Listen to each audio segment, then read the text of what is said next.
Here we are in section 851. We're going to test two means with large samples. So we're going to make some assumptions here. We're going to assume that x1 has a normal, all right, these are the data values from a first population. We're going to assume that they're normal with mean mu1, standard deviation sigma 1, and a sample size of n1. Then from a second population, we're going to assume that those data values are also normal with that mean, standard deviation, and sample size. Now we're going to compute both x1 bar and x2 bar. So get a random sample of each population, compute one of the means and then the other mean. Now take the difference. It turns out then that the difference of those means is also normally distributed with mean mu1 minus mu2, and that's standard deviation right there. Now we're going to test the claim that there is no difference in these two means, right? H naught will state that mu1 minus mu2, the difference of the mean is 0. No difference between those two means, that they're essentially the same value. Now when I write mu1 minus mu2 equals 0, another way of writing that is, okay, H naught states that, I could write that mu1 equals mu2. Same thing. Here is the test statistic. This is going to be our measuring device to measure the discrepancy between the observed difference and the assumed difference. So we have the observed difference minus the assumed difference. That's going to give us a number of units, and then we'll divide it by number of standard deviations. So we end up with a standard score, a z-score, and all in standard deviations. Now, if we assume, which we will commonly do here, if we assume that mu1 minus mu2 equals 0, that there's no difference between these means, then we can put a 0 right in here, and this whole part of the formula goes out. So we can rewrite it a little bit more concisely like this. So this is our measure of incompatibility. Remember, what we're doing here is we're going to get a number here, and we want to know, is that number incompatible with this assumption? If there's a big discrepancy between what we get here and 0, we're going to say that we're going to reject H naught because we're actually seeing this, and that's just assumed. So we'll reject this. Here's an example. Suppose that company A claims its new pain medication works faster than company B medication. So what we do is this. We take samples of size 60 from company A and size 42 from company B. So both big samples. We compute the means, standard deviations. So let's write our hypotheses. H naught states that, H sub A states that. Now, this is the difference between the means of A and B.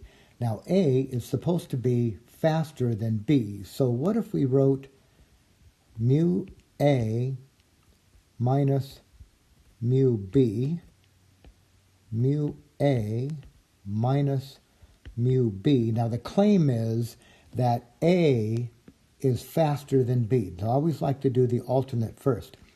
Well, if A is faster than B, this number here should be smaller than this number, right? Because it's acting faster. So this number should be smaller than this number. So smaller minus bigger, that should be less than 0. And then I'll use the opposite just for this one right here. So if this is less than 0, then this one must be greater than or equal to 0. We'll do this using our calculator and getting a p-value. So press stat and then over to tests. And now what do we want here? We have two means and they're large samples, right? So if they're large samples, we're going to run a 2-sample z-test. All right, so that looks to me like item number 3. So you're going to select 3.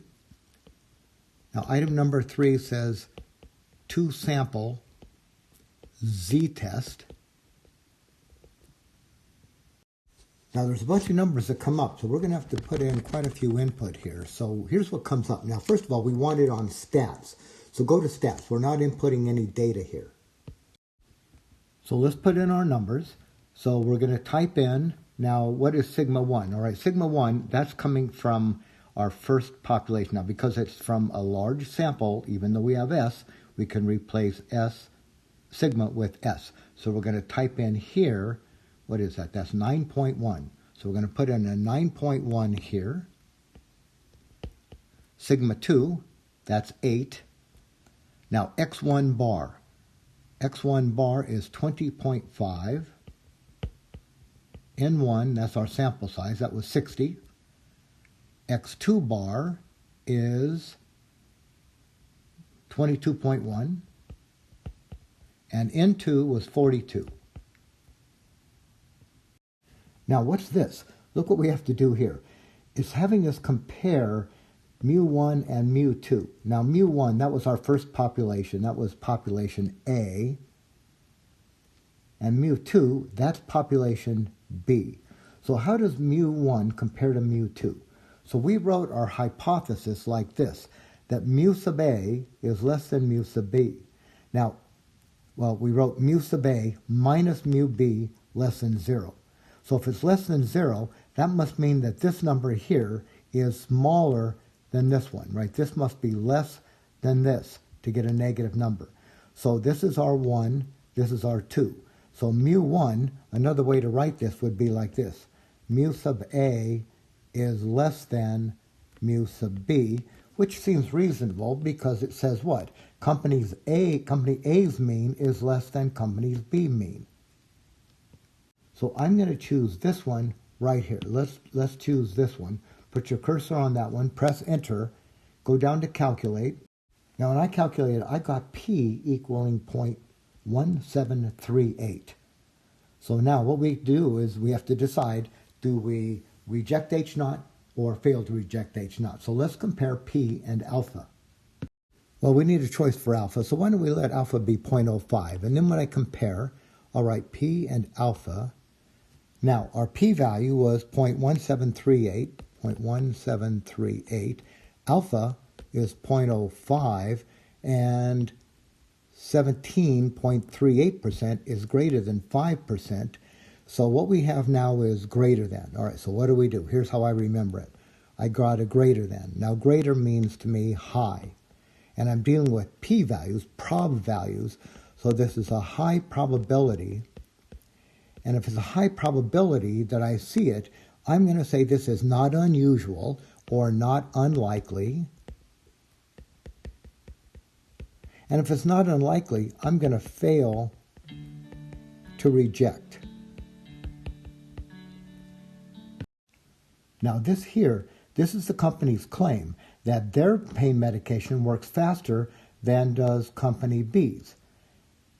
But we don't have enough evidence to support this claim, do we? We're not rejecting this. This says that they're at least equal.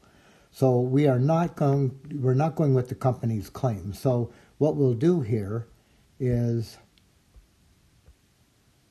write our conclusion. And our conclusion will be that at alpha equals 0.05, this sample indicates that there is not enough evidence to support company A's claim that its new medication works faster than company B's.